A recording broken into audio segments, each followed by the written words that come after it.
Good afternoon, everyone, and welcome to today's panel discussion on processed foods and their impact on health and community.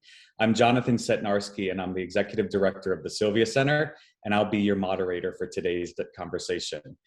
With me are three outstanding professionals who will have something wonderful to say and hopefully leave you with a little bit more information on how you can think about processed food in your life and potentially what you might be able to do to support the community around you. So I'm going to start first with Selina, if she wouldn't mind introducing herself and telling us a little bit about her. Hi, thanks, Jonathan. I am Selina Blakney. I am the Education Director at the Sylvia Center. I'm a registered dietitian and have a background in food service management. Thanks, Selina. And Charita?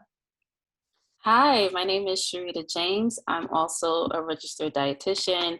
I have a very extensive background in public health nutrition and community nutrition, and I'm extremely passionate about community nutrition, food and nutrition security, and just overall making communities healthier, and I am extremely excited to be here today.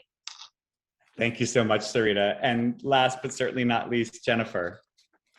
Hi, thank you so much. My name is Jennifer Woo Baidal. I'm a pediatric gastroenterologist at Columbia University, where I also direct the pediatric weight management program and see patients with a multidisciplinary team who are seeking to improve their health.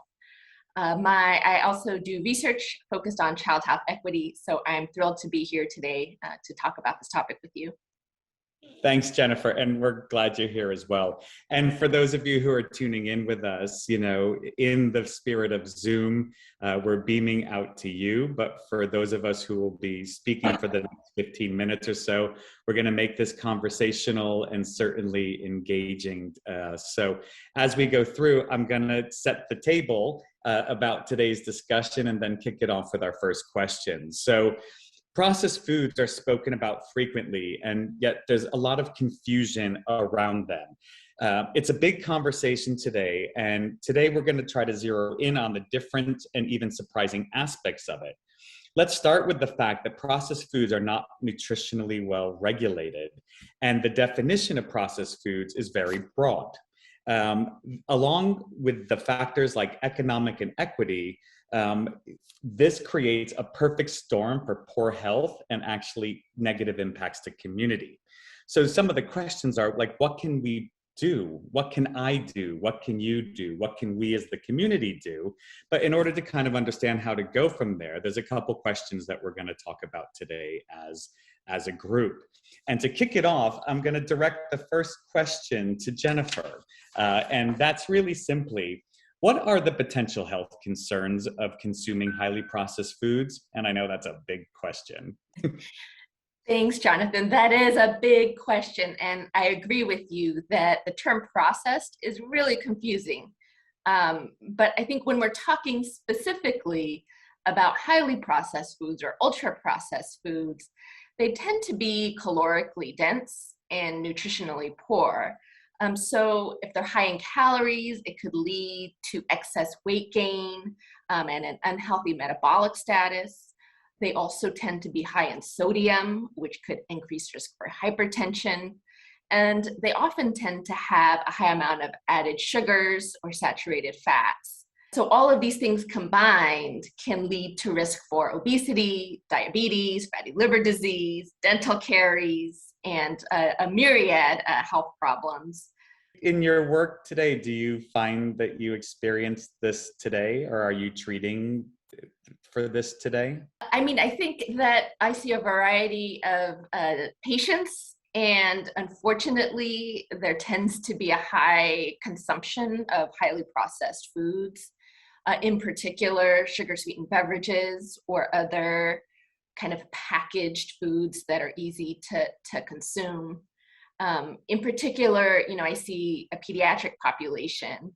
So children who are in school are consuming the foods that are available in schools. And the origins of the school meal program are related to kind of excess commodities, and traditionally have been, the foods available in schools tend to be highly processed. There have been some improvements in the past decade or so, but there's still a way to go.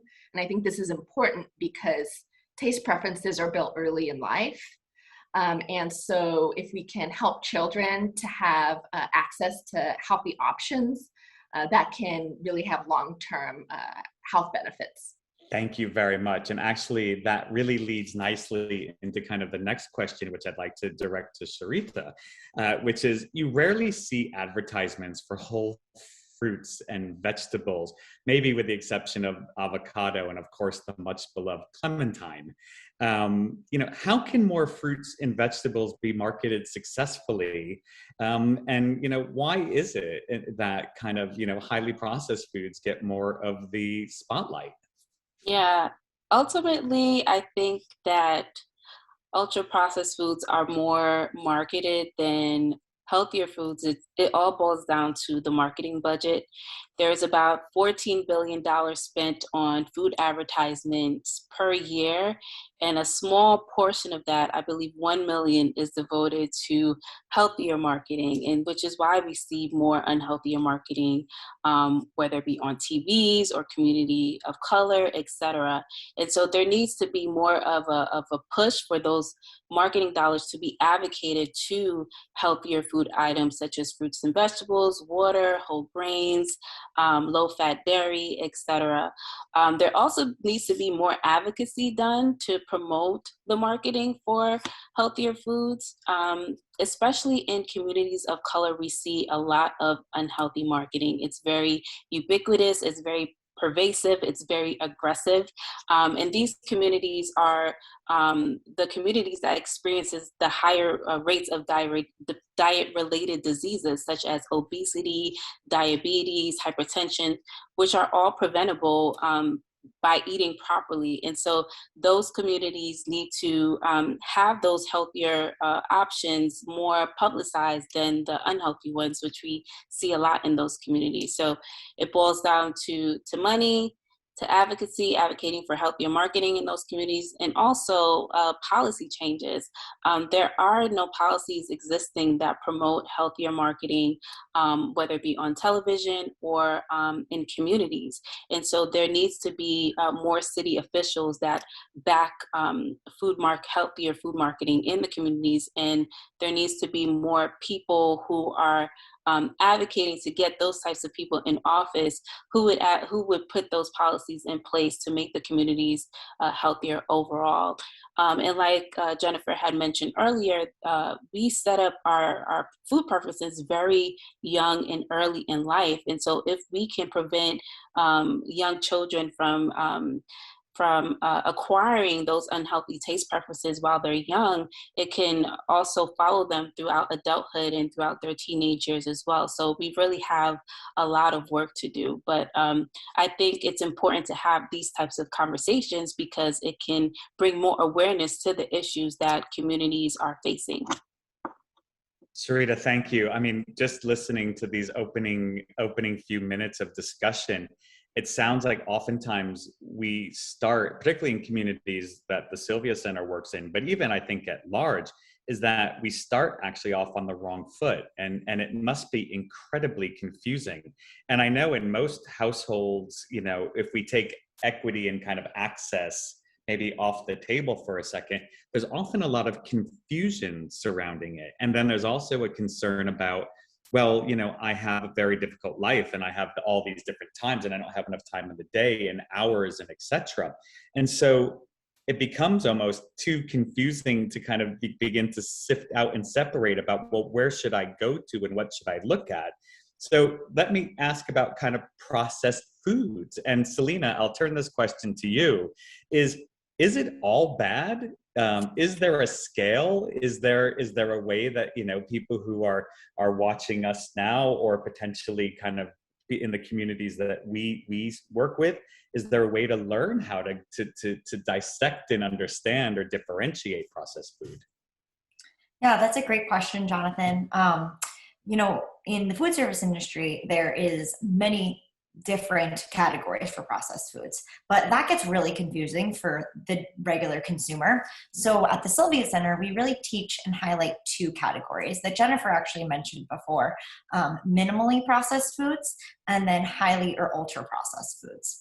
And for your minimally processed foods, these are going to be your raw foods, canned, frozen with no added preservatives or salt or sugar. And then your highly processed or ultra processed foods, these are going to be things like fast food, foods with a lot of added sugar, a lot of added sodium.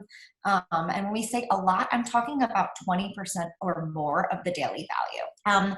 So when we are thinking of like, where can we fall? What can we actually consume and be healthy? We're gonna want to rely mostly on those minimally processed foods. And those could be like the fruits and vegetables that we eat in our day might be from a can sometimes.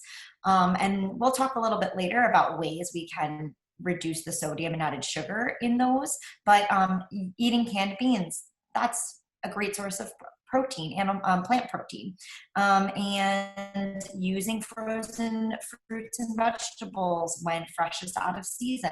That's another way you're eating processed foods technically, but they're also a really great source of vitamins and minerals, and they're nutrient dense, as we like to say. Whereas these highly processed foods, these are going to be, as Jennifer mentioned earlier, more energy dense or calorically dense. So they're going to make you feel full quickly, but they also are going to have a lot of additives that are not so good for you, like added sugar, like so much sodium. And these are going to be foods that we're talking about, like deli meats, hot dogs, some convenience frozen meals, also soda, fruit juices, all of these, what we call sugar sweetened beverages, those fall into the ultra processed category. So when you're looking at your diet, you're going to really make up the majority being whole or minimally processed foods. And then, you know, on your scale, if sometimes you really need to rely on one of those highly processed foods, it's not as big of a deal if the majority of your diet is going to be made up of the whole and minimally processed foods. Does that make sense? It does, and it makes me want to change the questions I wanted to ask next, because based on the three of you kind of, you know, really talking about this, it sounds to me that there is this is where the discussion of access and equity comes into play, right? So, you know, one of the things that maybe I'll ask to the group of the three of you is just how or why does ultra processed foods find their way into our diet at all? You know, is it something that is just because we don't know any differently? Is it about that it is an access issue? Is it that they're just designed to be more delicious? I mean, is it all of the above? Are there policies, maybe as I look at Charita, but are there policies that really kind of prevent, you know, access, you know, in a way? And it just sounds like it's, we all feel, and listening to this, we feel that like, oh, wow, we really need to be mindful of this. But yet then when we leave sessions like this, you go out and here's what I have available, right? And it's ultra processed. So maybe I guess the question, and whoever would like to jump in first, is like, you know, how or why does ultra processed foods find its way into our diets at all? I could take a stab first. I mean, I think, Jonathan, in response to your question, it's yes, yes, yes, and yes. I think, you know, part of it is convenience in the United States. We really value efficiency. And so if we can't, you know, in the best case scenario, like what Selina was describing, in the best case scenario, maybe a family could integrate minimally processed foods into a healthy meal time. But I think in our, you know, less good scenario, highly processed foods could make up a large portion of diets. So I think part of it is convenience. I think another kind of big bucket is related to the food environment. So, you know, we're all part of a very complicated local, regional, global food system. And so what's locally available, you know, it may differ from what one is going into, with the hopes and aspirations of what they're going to provide themselves. So part of it is access, part of it is affordability. And I think part of it is marketing, like what Charita mentioned earlier, and kind of confusion. And then another part is the quality of the food that's actually available when you go to select something. And then something else you touched on, I think, is also the home environment. Someone who has housing problems, someone who's like homeless or in, various, maybe has unstable housing, or maybe has utility issues where they don't have gas or electricity, they're going to be limited in what they could store or prepare. So something that is convenient, shelf stable, and doesn't require preparation might actually be their only option. And I think with COVID, that's really kind of brought to light for the general public how common these problems are, people previously didn't recognize these issues. So I think we're at a point where we're really at a reckoning, and we have to do better for the health of the nation. Thank you. I agree. Yeah, I was going to add to that, Jennifer, you hit the nail on the head.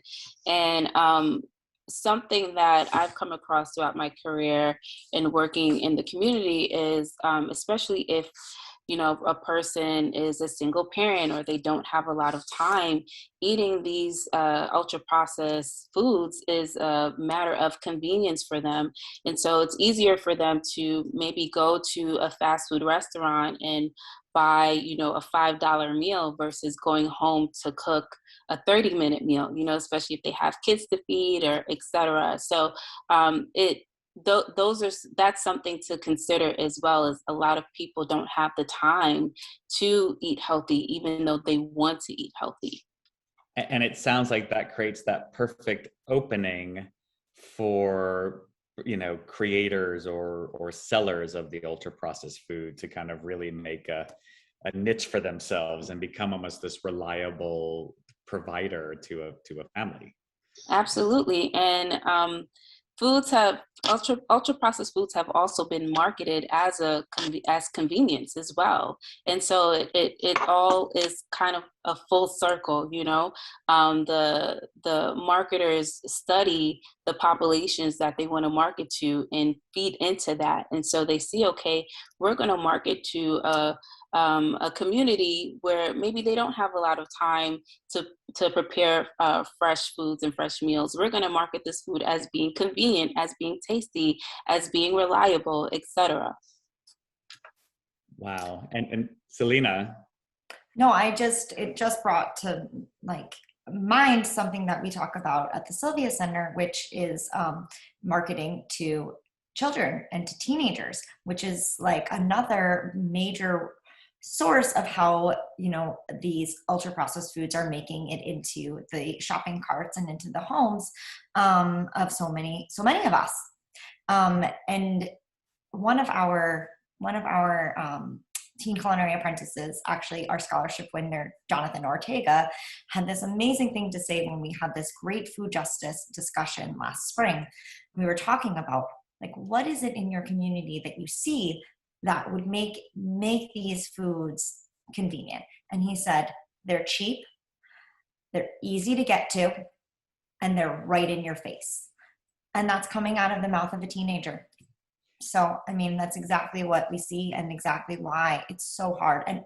And this doesn't, we're talking so much about the populations in which we work in, the communities in which we work in at the Sylvia Center, but I don't think that marketing happens across the board, and convenience is important for people across the board. So I think that a lot of people who of different socioeconomic backgrounds are still choosing these foods because of the reasons we're talking about right here. And I think that means all of us, every person is, subject to the health concerns that could be related to consumption of these foods. Absolutely. Can I add something to what Selina just mentioned? You're absolutely right. Everyone is affected by convenience, but food and beverage marketers, they target communities of color more than, Caucasian communities. And so that's where the equity, equity and disproportionate marketing comes into play, and unhealthy targeted marketing comes into play as well. And so it's when you think about marketing and marketing convenience, yeah, that's awesome. But when you're thinking about marketing convenience of unhealthy foods targeting communities of color, that's when the sort of issue comes into play, and where we need to sort of focus a little bit more attention to make things more equitable. How can we get more healthier marketing, healthier convenience foods marketed towards communities of color versus the unhealthy marketing? And even if you're walking in these communities, just walking down the street, for example, Harlem 125th Street, you're bombarded by unhealthy marketing. But on the upper West Side, which is blocks away from the Harlem community, you don't see the same unhealthy marketing. And so I think, we really have to consider those things when we're talking about these issues. Sorry, I just want to add is that it's an incredibly powerful observation, and it makes me think of 100 more questions to keep going with this group. But Jennifer, please. Yeah, no, I agree with everything that Selina and Charita said, but I wanted to also add to Charita's comments about we have substantial evidence to show that there is targeted marketing to communities of color, and that there is this targeted marketing, like Selina was talking about, to children. So, children cannot tell the difference between a television ad or, a cartoon character. And so, the marketing is really quite savvy and influential in young minds, and there's really no policy around that. And I think that is an area that really, could be focused on to make some sort of improvements in equity. Wow. So if I were to kind of summarize what we've been talking about before, and then I want to begin to start in our brief time together, 2 more questions for this group. But it sounds like, if I step back, I took some notes down. So there's a convenience element to what goes on. And there is also an efficiency, there's a food environment, there is also kind of very direct targeting that occurs. There is socioeconomic limitations in terms of costs for things, and of course availability, and where you live and how you're exposed to some things.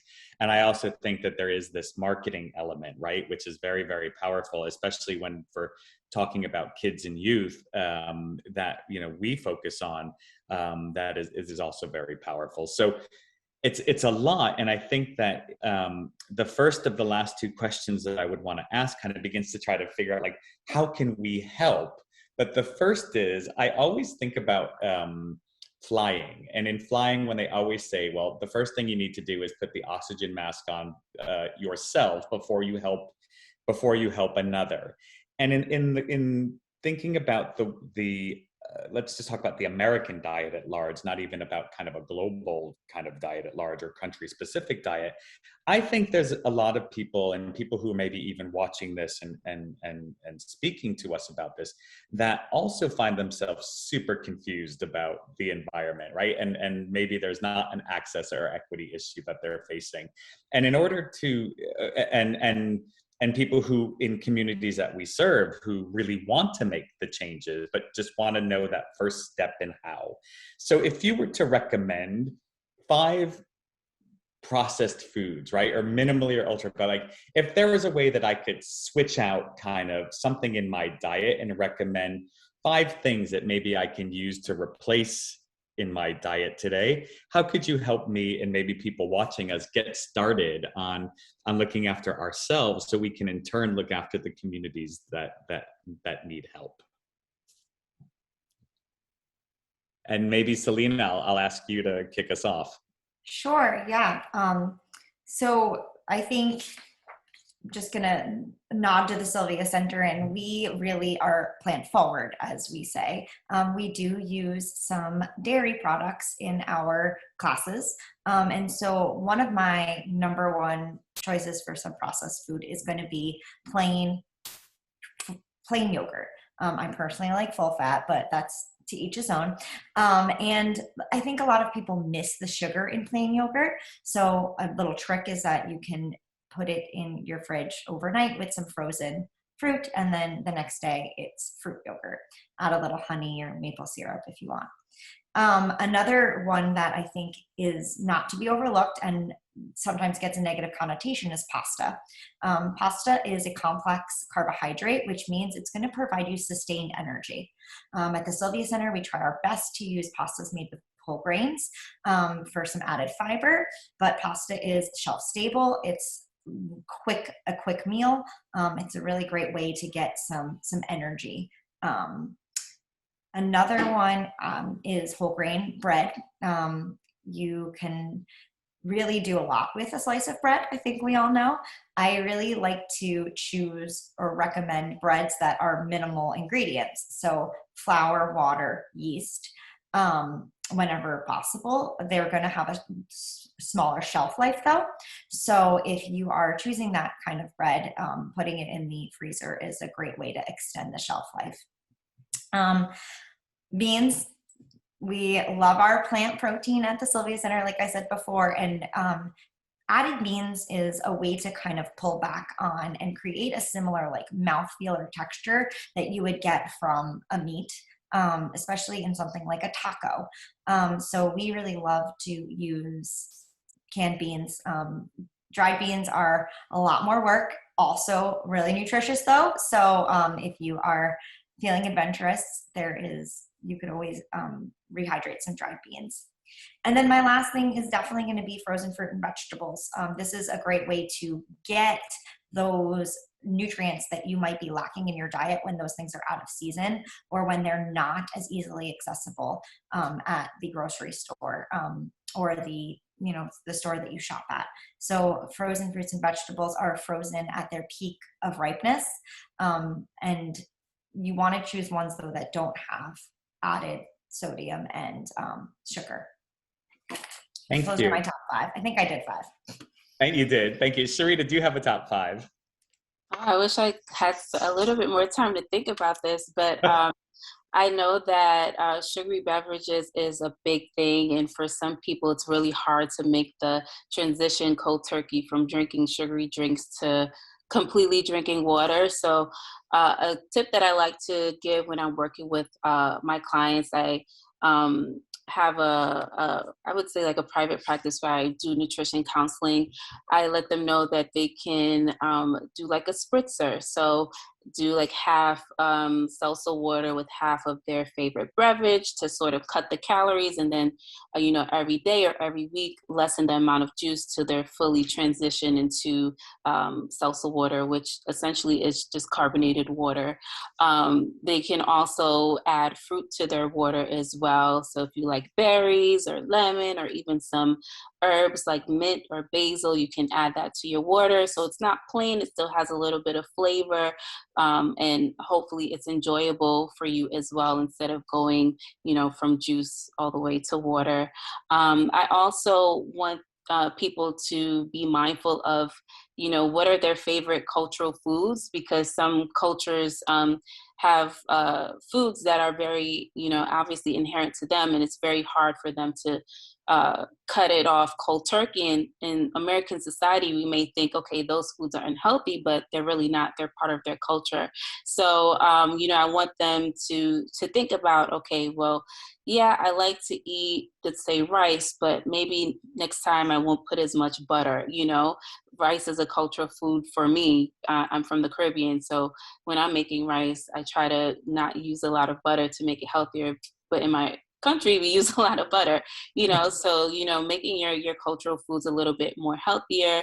And I think also eating the same foods, but cooking it in a healthier means. So for example, if you like fried chicken, you can do oven fried chicken, or if you like your greens with smoked meat. Instead of adding smoked meat, you can add a little bit of liquid smoke, or add some umami elements, like a little bit of soy sauce or Worcestershire sauce, or some mushrooms, etc. So I think it really boils down to one, how can I make healthier swaps for the foods that I like while still enjoying them? That's amazing. And lastly, Jennifer. I have some similarities with the others. So I would say plain yogurt, but specifically Greek yogurt is one that I tend to recommend because it's high in protein, low in added sugars. Frozen berries, because you can do so many things with them. You could add them, you could infuse them with water, or you could add them to your yogurt. I'm from California, where it's like the land of avocados before they became popular. So I tend to also enjoy mashing some avocado, but it has a lot of healthy fats, but because it has a lot of fats, it's also calorically dense, so just have to watch your portion size.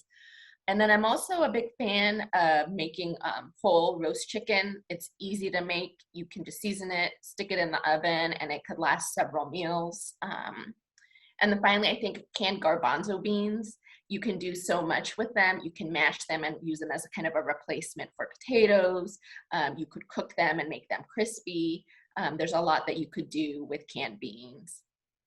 Amazing. And what I've just heard is that not only could our communities do this, right? Because everything we described is often accessible. You can find things, with any price point, but all of us could benefit from this. And I really like the idea of changing maybe the cooking technique, which Charita brought up. It's like, so you can enjoy, but, swapping frying for baking, or, this reducing kind of amounts until you get to a place you want to be. And I think all of this together are some really great hints that I think everyone would benefit from.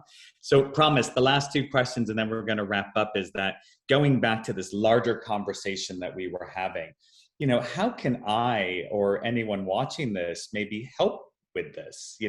Are there things that people can do to get involved in order to help inspire or kind of promote change, to this current discussion that we're having?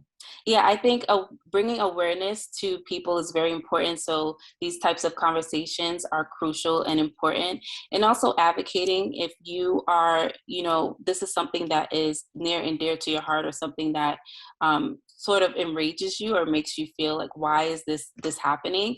I think being an advocate is extremely important, in using your voice. In my previous role, I worked with young people and trained them to be healthy food advocates in their community.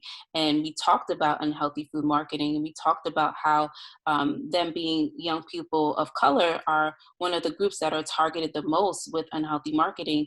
And just making them more aware of that made them encourage them to be more involved in their communities, and speaking to others within their neighborhoods and within their circles about what food marketers are doing to get people to buy their foods. And so I think that just spreading the word and also engaging people in these types of conversations is the first step. Because if you don't know, how can you make a difference? If you don't know this is happening, how could you want to promote change? I would say by supporting programs like what you're doing at the Sylvia Center that help increase the awareness, like Charita was talking about, is one way. And I think another is like use your feet and get out there and vote.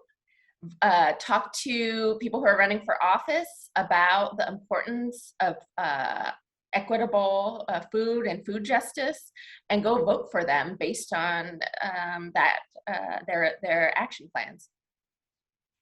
Amazing. I have nothing to add. That's what I would have said. So, me too. But, donate to the Sylvia Center. We are working to me too. And youth-led change for a healthy future. The last thing I'd like to leave, just if you were speaking to the students of the Sylvia Center, or to the, as we're speaking to kind of the people who support the Sylvia Center, if there was one processed food that they should give up in their diet, what would it be? I will go first because I feel very passionate about this. Soda. I don't see any point to soda. There's no nutritional value. There's 39 grams of sugar in 1 can of soda. It's just not necessary. I think the only time that I say a soda is a good idea is if you got a stomach ache. A can of ginger ale is probably a good a good thing to help settle. But other than that, I just can't see the point of soda. It's just what I think.